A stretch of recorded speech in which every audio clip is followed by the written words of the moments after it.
समय का आयाम क्या होता है?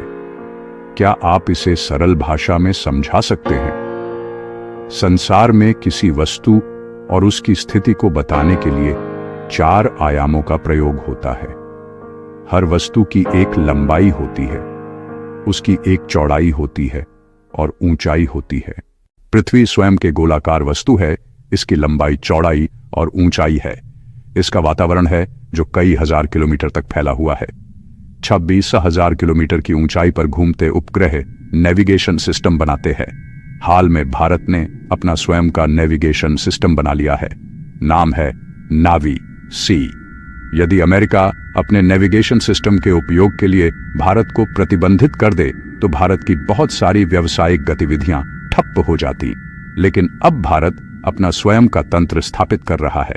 खैर, इन नेविगेशन सिस्टम में हर वस्तु की स्थिति 4 आयामों में बताई जाती है। X, y, z, t. X को मान सकते हैं लॉन्जिट्यूड, अक्षांश। यार को पकड़िए लैटिट्यूड, देशांतर। जे हो गया एल्टीट्यूड, समुद्र तल से ऊंचाई। टी हो गया समय।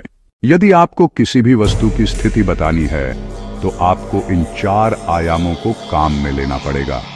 पृथ्वीवासियों के लिए 3 आयाम XYZ पृथ्वी के सापेक्ष होते हैं।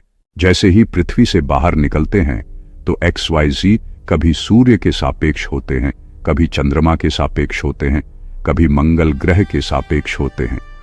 जटिल परिस्थितियों में ये कई बार स्थिति एक से ज्यादा ग्रहों और तारों के सापेक्ष हो सकती है। संबंधित गणनाओं में स्पेस टाइम डायलेशन की वजह से आए समय अंतराल का ध्यान रखा जाता है, लेकिन स्पेसक्राफ्ट में धरती के समय का उपयोग नहीं किया जाता है। इस प्रकार के मिशन में एक क्रिस्टल क्लॉक का उपयोग किया जाता है जो प्रति सेकंड 18,000 बार कांपती है। कंप्यूटर इन कंपन की गणना करता है और जोड़ता जाता है।